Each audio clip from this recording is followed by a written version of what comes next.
Welcome everyone. In this video, we will demonstrate applying basic editing adjustments to develop raw photos.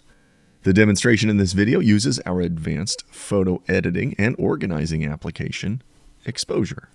If you don't own Exposure, download the fully functional trial from our website at exposure.software. I am working with a raw file. Straight out of the camera, it looks great. With a few simple adjustments, it will really shine. The first thing to do in processing images is to apply corrective edits. Those are tweaks to fix any issues in the photo. In the basic panel, the first control to use is to select the mode, either color or black and white. This photo will stay color for this demo. The black and white editing video on our website demonstrates the process of converting images to black and white in Exposure. Before making adjustments, use Exposure's auto adjustment tools to quickly apply optimized edits to your images. In a single click, you can intelligently correct white balance, exposure, corrections to tones, and more. The menu enables you to customize automatic adjustments for your own editing style. Once you have them dialed in, your basic adjustments are faster than ever. Cool down or warm up an image with the temp slider. This can add a little warmth to the skin in portraits. Exposure has lots of keyboard shortcuts that speed up your workflow. For example, the E and R keys adjust the temperature. You can see a full list of Exposure's keyboard shortcuts from the Help menu. Presets to the left of the temp slider provide a helpful selection of options that adjust white balance for various lighting conditions. Use the tint slider to shift the tint toward red or green. The white balance color picker automatically adjusts white balance. It sets a point in the image that will become the neutral color. A good place to choose is a white area, like teeth or eyes or clothing. To compare your edits with the original image, simply hold down the / key. Adjust the exposure slider to lighten or darken the image overall. Then work your way from here down through the rest of the controls. Add more contrast to give a photo more dimension and impact. When adjusting the darker areas in this photo, it's a good idea to adjust the shadows to recover or enhance shadow details first, then use the blacks slider to make refinements to the darkest areas. In case there's any clipping where detail has been lost in the darkest part of the original raw photo, set the blacks slider to the point just before the detail is lost. The tones in your images can also be adjusted in the histogram. The histogram shows at a glance if there's any clipping or lost detail in the selected image. If there are overprocessed highlights, simply drag that region in the histogram to fix it. Notice that the corresponding slider in the basic panel is adjusted. This helps make editing even faster.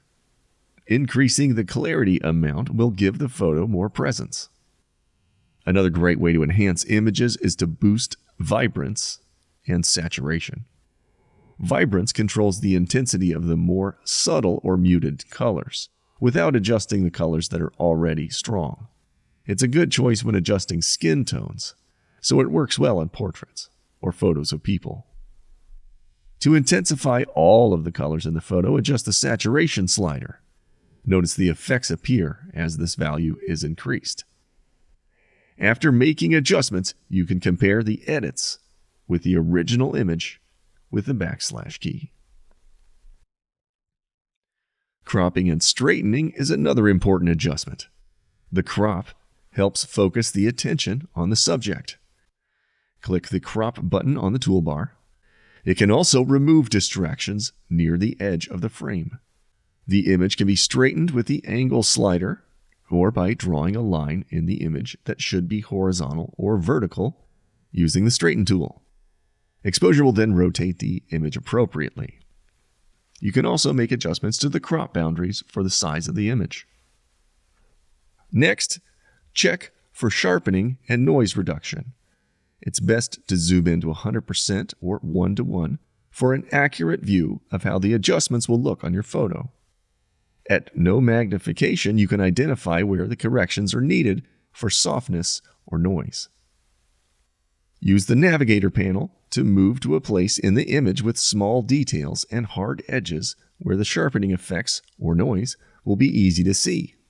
This image could benefit from gentle sharpening. On the Sharpening panel, temporarily moving the Amount slider to the maximum lets you easily see the results from changing the other controls. The Alt key is helpful in sharpening. Hold it down for a real-time visualization of your adjustments. Pressing Alt and adjusting the radius will display the sharpening area around each edge of the image. Detail controls how much of the fine textures, like pores, wrinkles, or fine body hair on the skin, are boosted, as well as grain at higher levels. The Masking slider controls how much contrast there needs to be between colors for them to be sharpened. A higher amount means only higher contrast areas will be sharpened. Again, to compare your edits with the original version, hold down the # key. Comparing the before and after makes it easy to see how the shot pops more than it did straight out of the camera. One nice thing in exposure is that any edits made in the basic sharpening and noise reduction panels remain unchanged when a preset is applied, so you can edit in these panels right at the start of your workflow if you want, without later losing them when you apply presets. Or, for a more advanced control over your effects, you can use them in multiple layers. And that completes this video on basic editing raw photos in exposure. Thanks for watching. If you're interested in learning more about using our software, subscribe to our channel on YouTube to receive a notification when we publish new tutorials.